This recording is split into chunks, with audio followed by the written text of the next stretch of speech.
Good afternoon, it's Wednesday the 18th of March 2020, just after 1 o'clock. Welcome to UK Column News. Your host today, Mike Robinson, myself, Brian Gerrish. We're delighted to be joined by Alex Thomson from the Netherlands. Okay, so we'll do our usual run through the statistics. Number of coronavirus cases now up to 204,044. The number of people that have passed away, 8,232. The number of recoveries up to 82,866. So that leaves 112,946 active cases, of which 106,512 of them are mild and 6,434 serious or critical cases now. So yesterday Boris had one of his new daily briefings and he told us what the next steps are. So let's have a look at what he said. He said households where an occupant has symptoms of COVID-19 should undertake self-isolation for 14 days. He said all citizens should begin practicing social distancing, including where possible working at home and stopping unnecessary travel. More vulnerable groups should avoid social contact for around 12 weeks. And of course that means people over the age of 70. So they're talking about them staying in their homes and not meeting anybody else over that period. And the suspension of mass gatherings such as sporting events. Well, of course, that's already happening. So nothing terribly different there. But perhaps what was different was the subsequent briefing by the Chancellor. Well, here he is. And what did he have to say? That he would extend the business rate cuts. So during the budget, he had announced cuts on business rates for smaller businesses, but this now will apply to some of the larger businesses as well. I think the threshold was 51,000 on the rateable value of the property.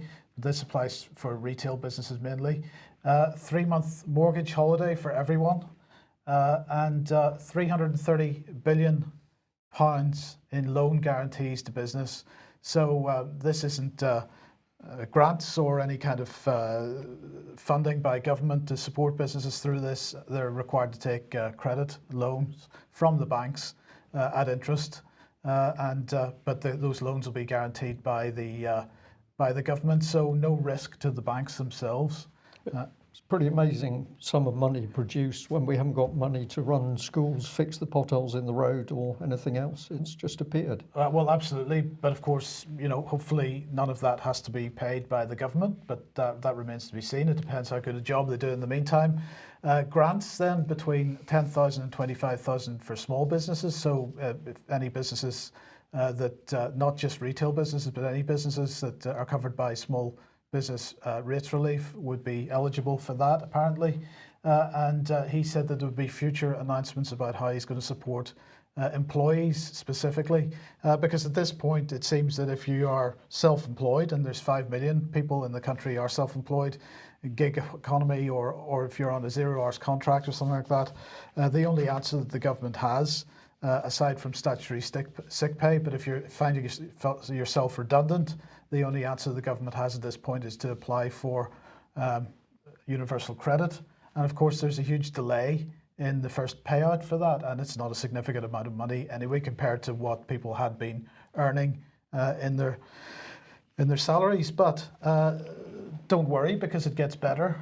That was yesterday. Today they have announced the details of the coronavirus bill. This is new legislation which is going to be going through Parliament, and I suppose that assumes if there's anybody actually working in Parliament over the next few weeks.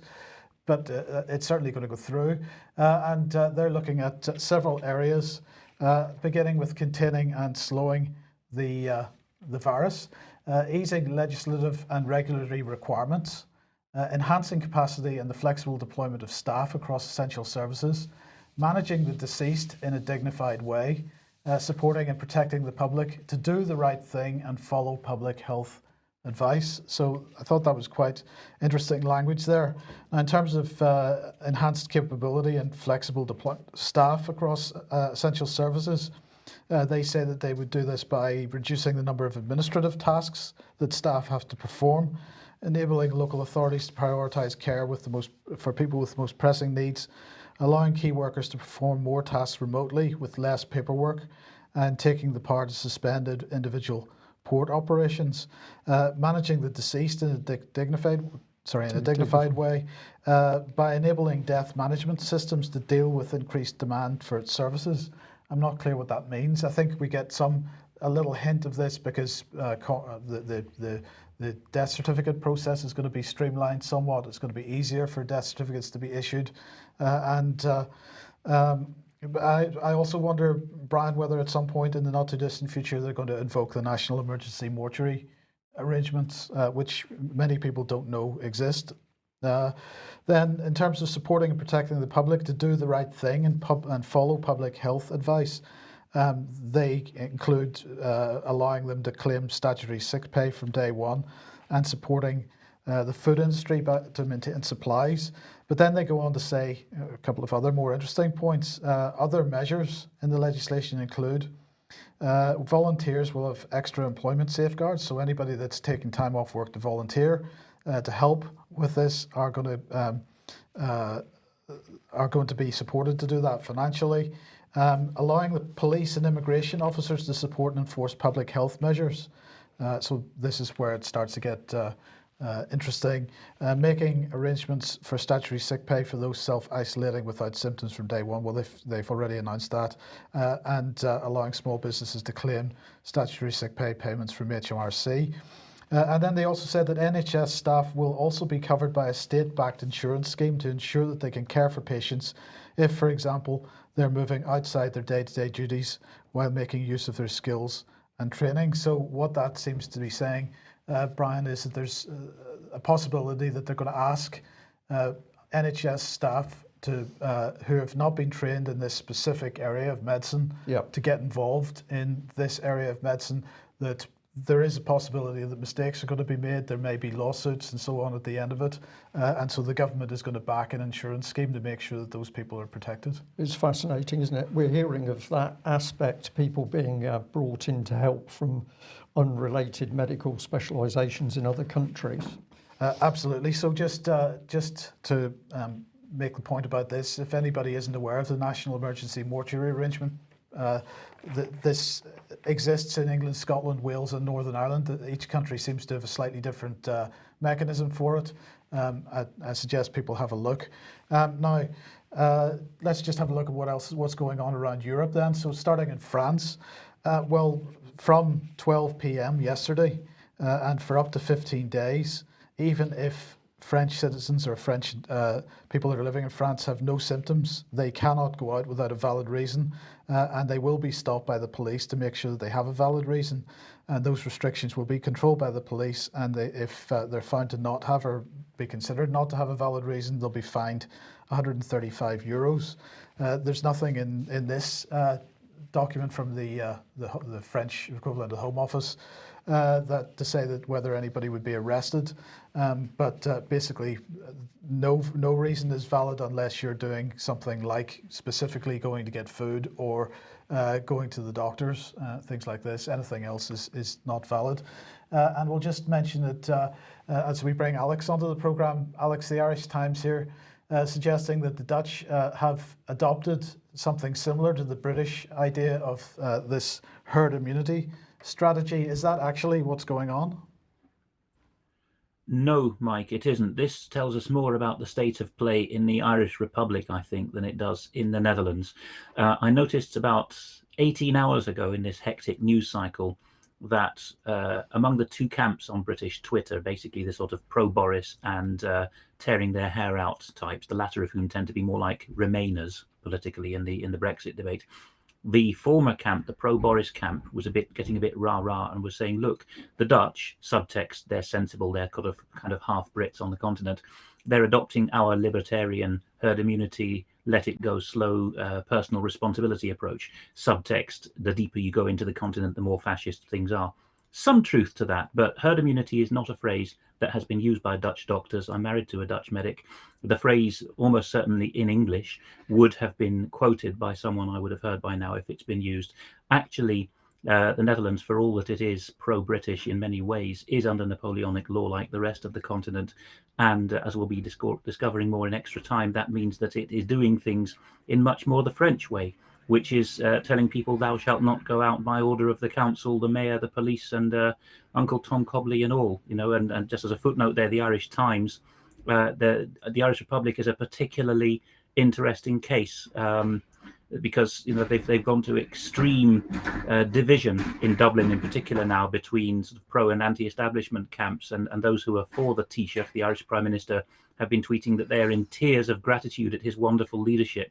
And we get this in Britain as well, with people saying if only we had a type of Macron leader. It tells us much more about the Dublin and London journalistic bubble than it does about what's going on. And in fact, we can go on to talk about what's going on now, because I'm not breaking the law yet by doing this, who knows, but I decided I'd been cooped up at home long enough in the current crisis, so I went down my local shopping street last night, as I live on the edge of a city centre. Here, for example, we have a barber's, and if you look at the right-hand zoom in, it says, for our health and yours, we are not going to cut anyone's hair if they have a cough or a temperature. Not the kind of thing I'm used to seeing in the fairly libertarian Netherlands.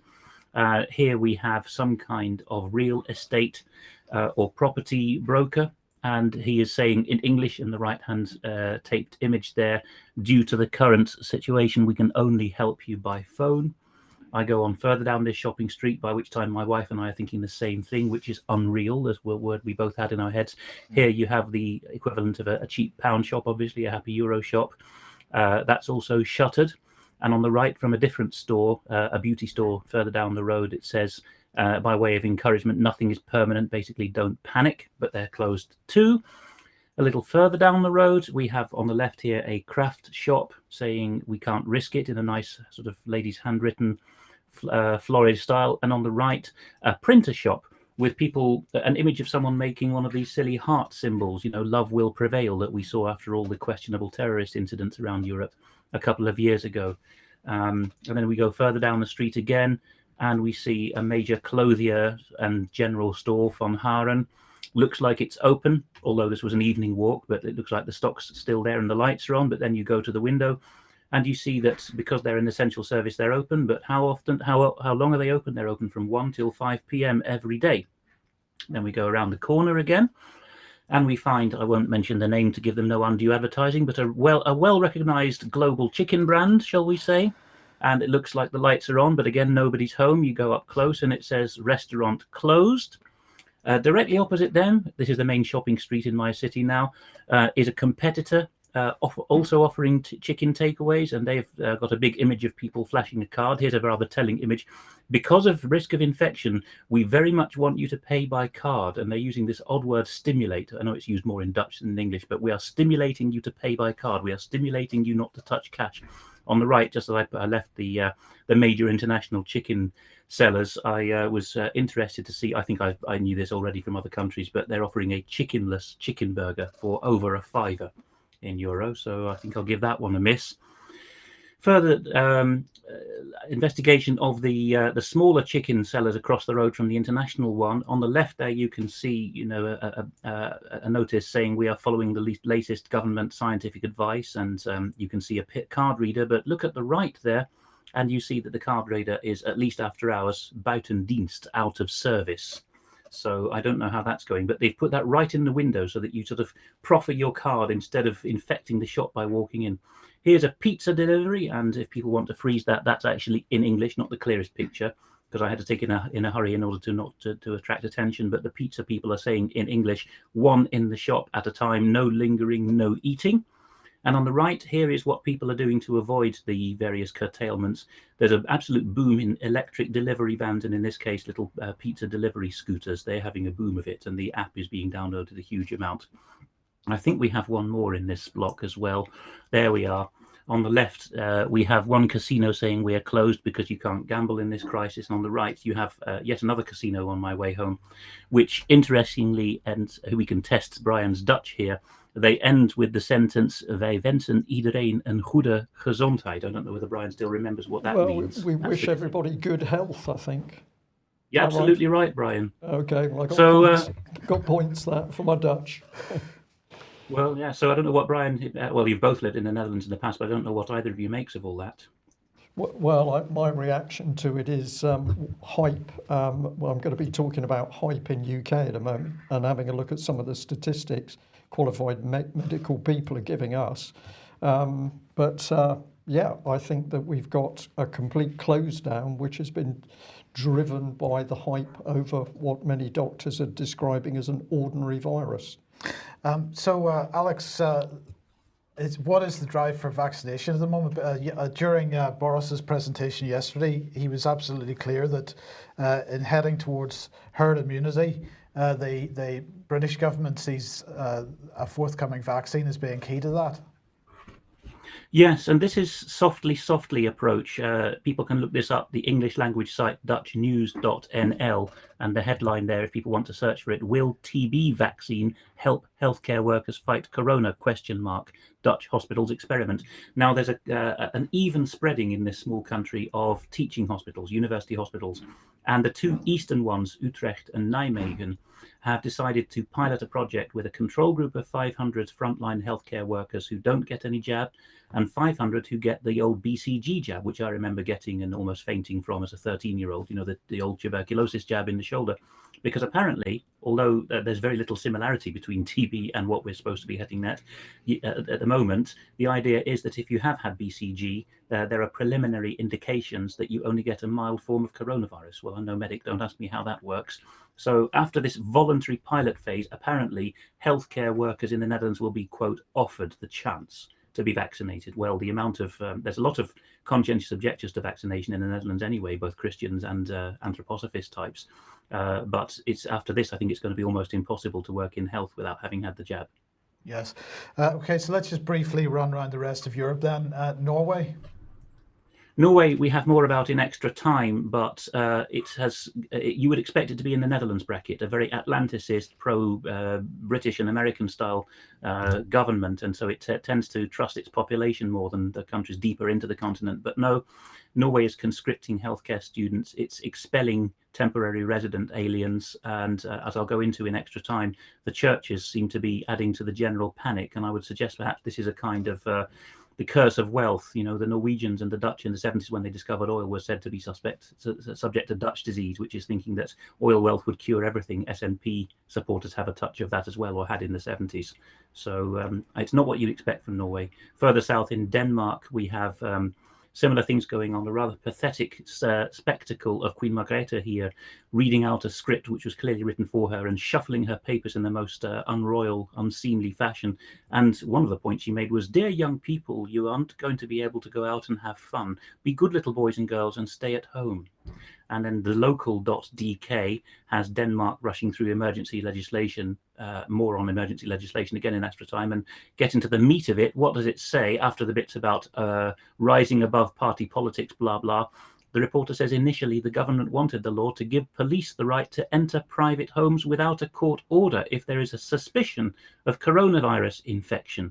But this was dropped after opposition from parties in the parliament. So they haven't completely managed to transcend party politics after all, perhaps fortunate.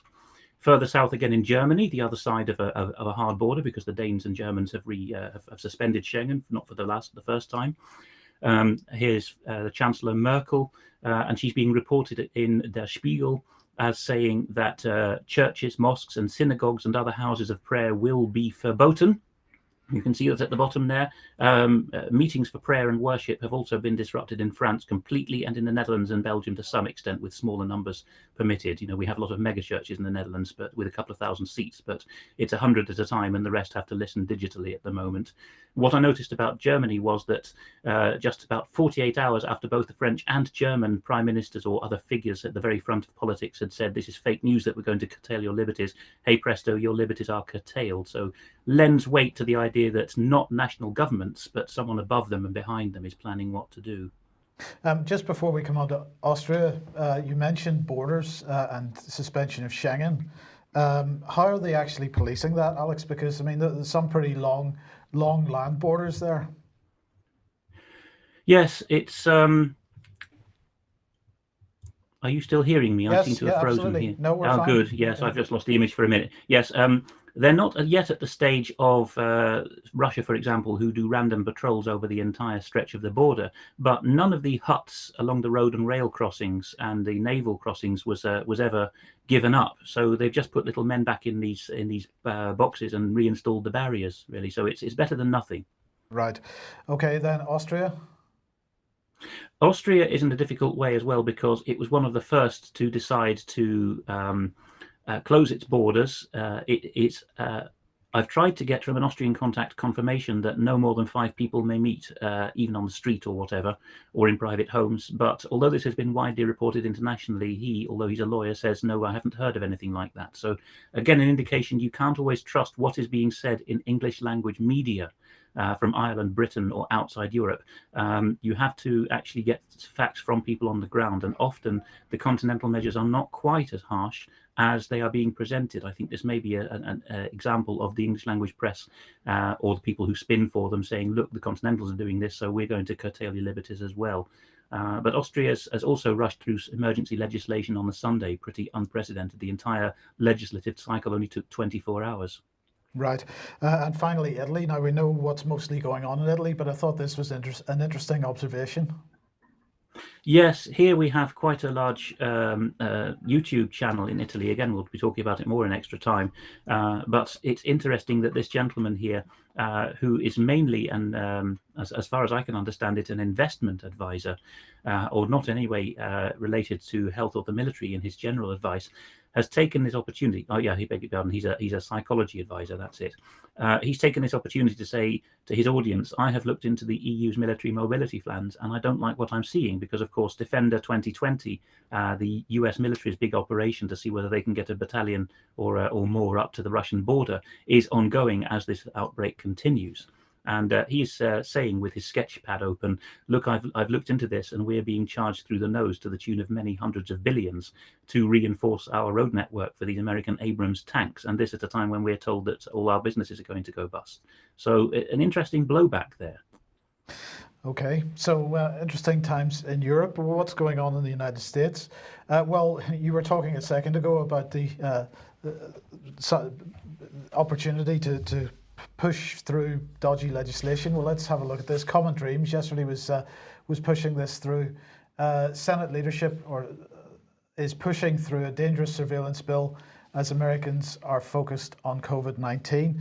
And what they're saying is that the bill is essentially a temporary entitlement. Well, what's ended up happening is that there's been a temporary entitlement program for, sorry, wrong information there.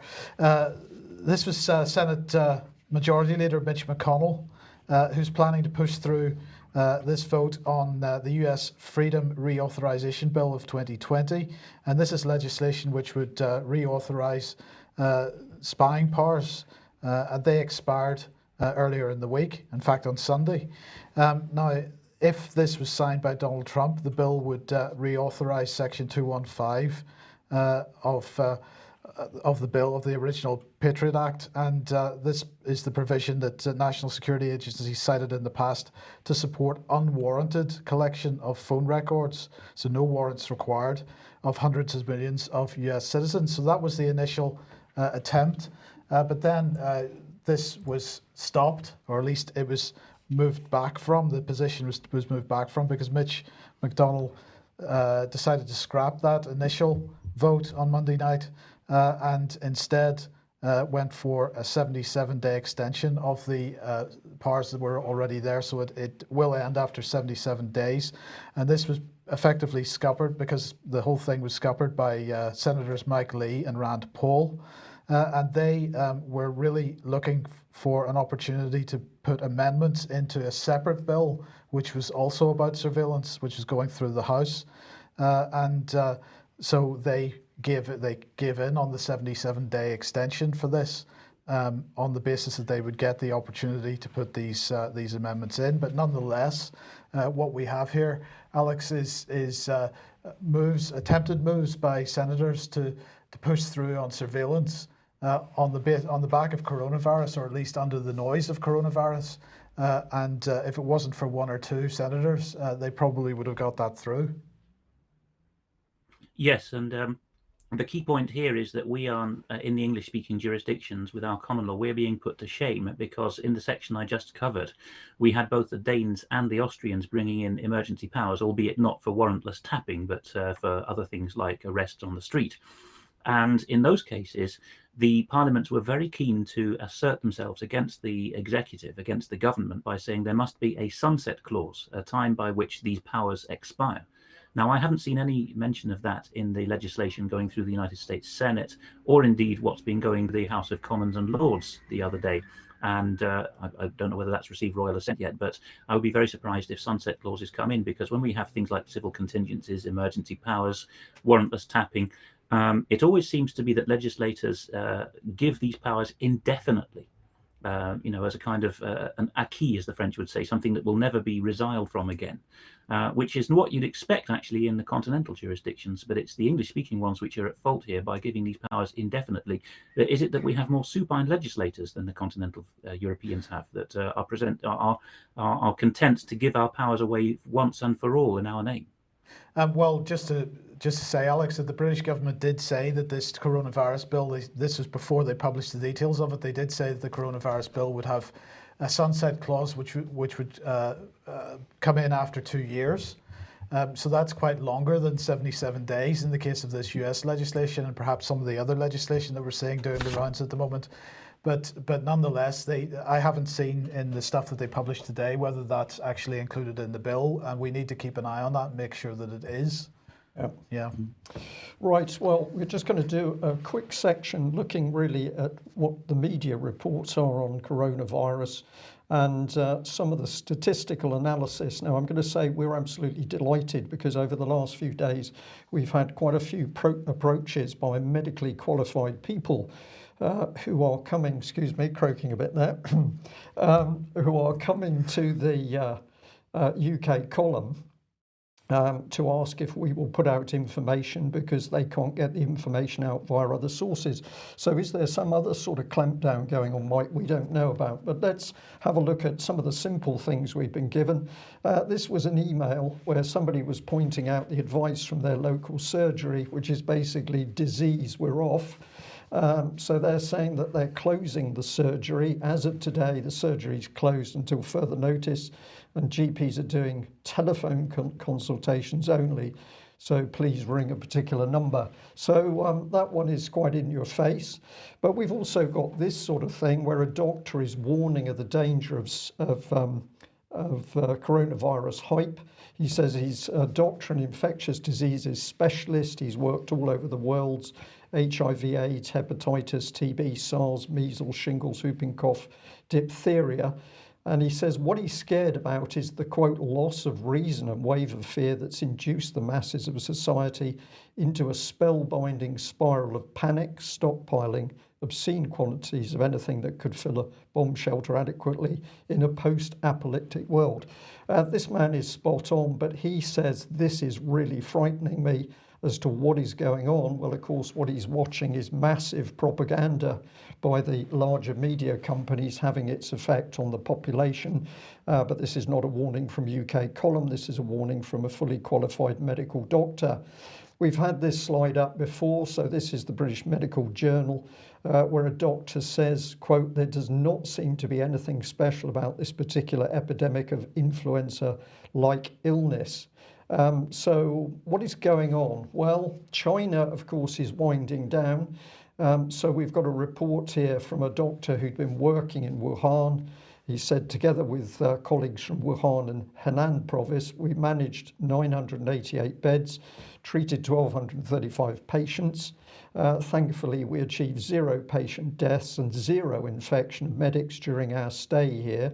That's an added comment out of a population of nearly 58 million, exclamation mark. But the point is there's much good news coming out of China, which of course is not being reported to the UK public. And the key warning from medical experts is that they have continually seen data skewed by late reporting of what's happening in China or the failure to update the Chinese data on the left with the arrow skewing the other data on the right. Now, getting into a bit of detail here, Imperial College has set itself up as one of the prime sites for professional advice and expertise and guidance. And this was sent to us via another doctor, saying that basically they've put out statistics on UK teen case fertility ratio assessment. And by having a look at passengers on flights, apparently, they say that the team estimate only 1 in 19 people infected with COVID-19 in Wuhan are being tested for infection and therefore being reported as confirmed cases. Now, I'm being careful with these reports, encourage you to go and investigate this yourself. What we are trying to highlight is that the statistics don't always stack up. This was more detail, so a very busy graph, but I'm going to try and help you out with this, talking about this case fertility ratio. Top left, you can see a graph with the Chinese cases, and the key bit of information starts here. This is where there's a tailing off of the number of cases, and it eventually plateaus. Now, the point at which that process starts is acknowledged by medical people across the world as being when 60% of the population is infected. And if you then go bottom right, you will see that on that ratio, some 34.7 or 35 million people, the 60% out of the 58% of the province, were not diagnosed, were unconfirmed cases. And when the analysis is done on these figures against the number of deaths, the case fertility ratio comes out at 99.991%. Now, if we look at Imperial College, they simply said, well, it's only 1 in 19 as opposed to 1 in 500 that we're seeing. They do a different, well, the same calculation, but they get a different figure, 99.8%, except strangely, they don't meet this 60% change, and we don't know why that is. We're just going to say on these figures, can we trust the Imperial analysis? Well, other medical people are saying they don't. But either way, there's a lot of hype for very low death rates. But also, what we've been told so far is that the CFR is somewhere around 1 to 5%, whereas that seems to be suggesting that even the figures that you're questioning there from Imperial College are showing a CFR of 0.2%, which is a lot lower than we are being told by the media. It's interesting, isn't it? Yes. It is interesting. We can't do much on it in this news. We also need some professional help to really get into the statistics. But I think we've got enough on screen to say, yes, can we trust Imperial? Well, maybe, maybe not, but we'll come on to that. Now, in the earlier part of the news, we mentioned the speed of spread. On this graph, the two top left-hand corner boxes show that between the 21st of January and the 30th of January, so 9 days, the virus had spread across China, even though they had tried to clamp down on it. And this is where it gets fascinating, because we can show statistically that this virus is clearly targeting elderly people. So we've got COVID-19 deaths per million compared to percentage of the population 80 years or over, and that's on a world basis. Running from left to right. Interestingly, less effect in the less developed countries. That's because there are fewer elderly people. And what else can we tell you? Well, if you look at the risk to elderly people, that it's elderly people who have other medical issues who are the ones suffering. So a death rate of 14.8% in China for people who are 80 or older. But if we look at the right-hand boxes, we can see that the prevalence of other diseases is extremely high. And this one, it gets interesting. We've shown this before, but this is the US military warning of what it calls virus interference, where it says there's an increased risk of other respiratory viruses if you have been vaccinated. So we are told vaccinations are safe, but the US military is tending to suggest something else. And a bit more information on elderly people here. This was a trial carried out, but it showed the extremely high rates of vaccination, about 80% in elderly people. If you concentrate on the bottom right-hand part of the screen, we've just seen the warnings from the Americans. So if more elderly people have been vaccinated, they are more at risk of this effect that the Americans are talking about. Could this be why the death rate is so high in elderly people? Not the virus, but the vaccinations. And here we've got a warning which has been coming round. On the right-hand side, you've got an internal informal report from within the NHS. On the left-hand side, you've got a more formal media report saying that anti-inflammatory drugs could worsen COVID-19 symptoms. So there's another factor that could be changing things. I'll move on to this very quickly, but this is one of the most serious things that we've been told, is that there's evidence that a combination of flu vaccine and flu virus can produce what's called a cytokine storm in people, and this can result in very rapid death. And the medical person who gave this to us said it was very interesting to see the video in China of people literally just dropping dead in the streets. And I am told that a significant number of medically qualified people believe that the cytokine storm is the reason for that. I won't attempt to go into the medical pathways. It is beyond my capability, and I have to be honest about that. But you can start to research this yourself. This is easier, a striking correlation between the percentage of flu vaccines compared to the incidence of coronavirus 19 itself. Now, there are some simplicities to this particular graph, but nevertheless it raises questions about what we're being told. And this one, just fascinating, the Mail saying, well, actually people with the type A blood are more likely to catch coronavirus than type O. This is some work that's been done on this. So there's countries across the world. The England and Europe bloc is towards the left of that graph. America is somewhere towards the middle, and interestingly, China and other Asian countries are somewhere towards the right. But more factors not being reported. And these things are certainly not being reported, that in 2013, of course, scientists were boasting of the creation of pseudotype viruses. These are trial viruses for which they can use, which can be used to test vaccines. And on that note, we can see the big pharmaceutical companies getting very excited that you don't want to get the flu, you want to get the flu shot, which of course means more sales. And with respect to Kaiser Permanente, here is our old Health Minister, Jeremy Hunt, yes, rubbing shoulders with them. We don't know what was discussed because there don't appear to be any minutes of meetings.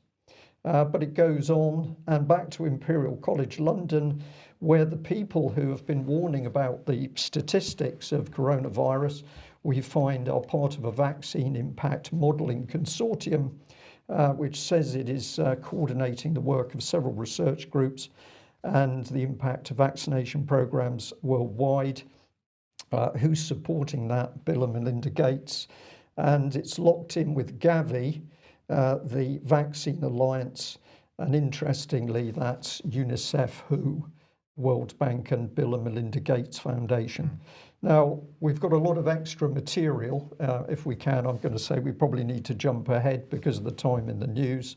But what we are seeing is that the mainstream media simply following this line of pushing out, we've got a major problem with this extremely dangerous virus, whereas what is coming out of medical teams is we're not sure what all the fuss is about because it's clear that this is a routine virus. But the implications of vaccines, we don't know, Mike. Yes. Now, if you like what the UK Column does and you would like to support us, then please head over to ukcolumn.org/community. There are options to help us out there, and your assistance much needed and much appreciated. And in line with everything else that's going on, unfortunately, we've had to cancel tonight's UK Column meeting. That will not take place in the George as usual. So we'll see what happens next month, but unfortunately there'll be no UK column meeting tonight. Now, just wanted to raise this with Alex, see what his thoughts are on it. Hostile state activity assessment. The Home Secretary yesterday publicly confirmed the existence of an organisation within MI5 established to better understand, they say, the threat of hostile state activity and inform the government's response. The Joint State Threats Assessment Team, JSTAT, was created in 2017 in response to the increased and evolving threat the UK faces from hostile states, but it wasn't admitted or acknowledged publicly. They've now done that, and I'm interested to know why they might have done that. The decision to publicly avow JSTAT has been taken in order, they say, to maximise its utility to the national security community, enabling greater engagement with stakeholders, industry and academics. Good. Good, yes. Yeah. It will also allow for broader communication of the threats to government departments and agencies, as well as partners across the private and charitable sectors, ensuring that they have access to information to better protect themselves. And like other independent assessment bodies, including the Joint Terrorism Analysis Centre, JSTAT reports to a governance board comprising senior officials from across the UK intelligence community and wider government departments. The Director General of MI5 has ultimate responsibility for the organisation, and everybody involved with it is falls under the Official Secrets Act and so on. So here's what our illustrious Home Secretary Priti Patel had to say. We continue to face a very real and serious threat from states who seek to undermine and destabilise this country to pursue their own agendas. It's vital that we continue to gain deeper understanding of the wide range of threats we face in order to take robust action to protect our national security. JSTAT has enhanced our capabilities and understanding of the state-based threats we face and will continue to do so in order to protect us at home and abroad. That's fantastic stuff. But of course, Alex, this is all about hybrid threats. So do you buy their excuse that the reason that they are now bringing this public after 3 years is to maximise utility to the national security community and greater engagement with stakeholders, including industry and academics? No. The reason is I've seen this all before, and I saw the first of these jointeries. Brian, when he was in the Royal Navy, will have seen the beginning of this idea of joint, because, of course, the military has 3 branches. So do the intelligence services. They have 3 agencies, and if you put them all together, you get joint. The first example I saw was the Joint Threat Assessment Centre, JTAC, likewise hosted at Thames House, the headquarters of MI5 or the British Security Service. I saw that being set up. And the reason why the 3-year delay, the lead-in time happens, is because that is a tour of duty for a desk officer before being sent back to the agency that seconded him. And the first round of victims, volunteers, those who are volunteered or whatever, are frankly not very motivated in many cases, because it's a leap into the dark.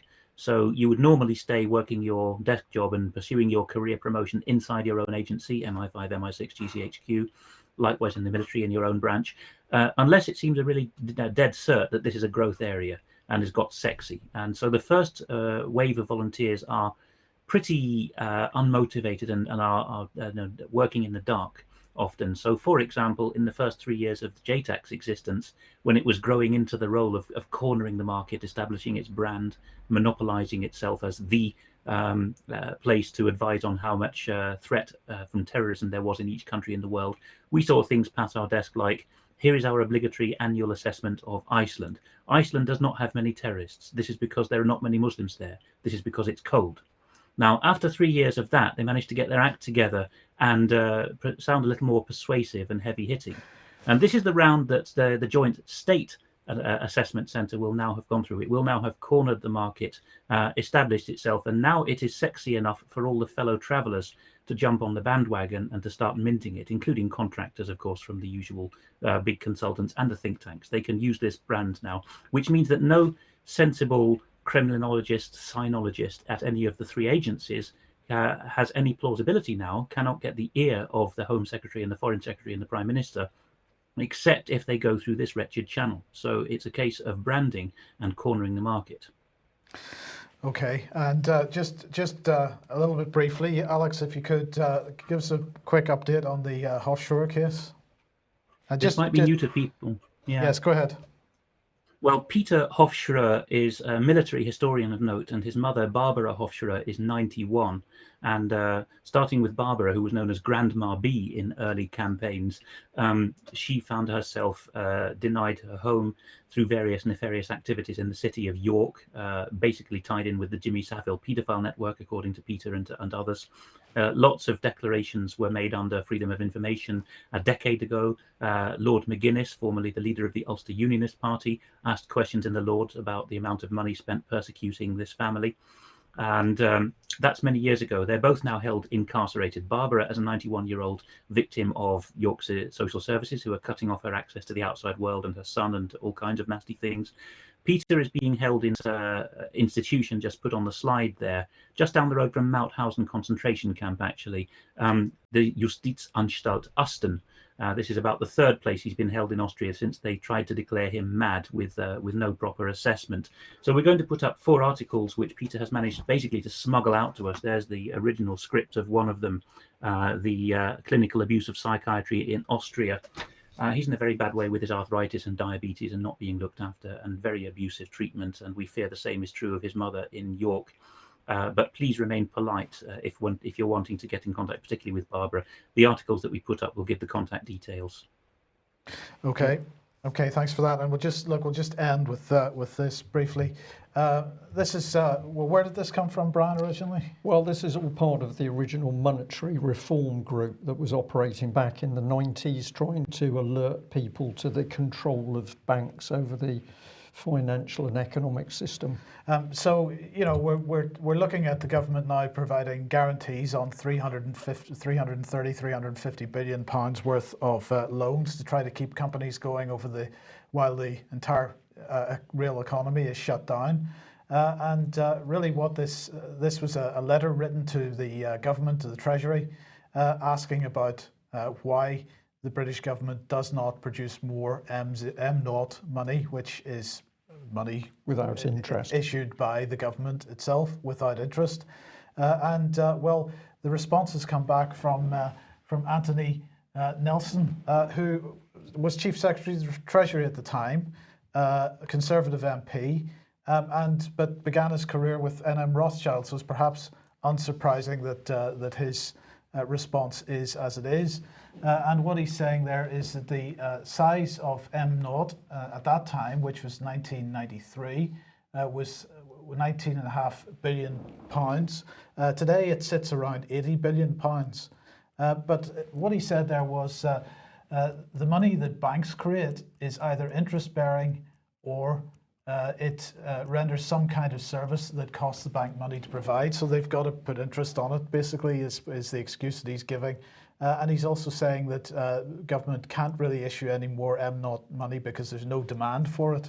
And that if they did that without the demand, then that would be inflationary. So it seems it doesn't matter how much money we print in order to support the financial system.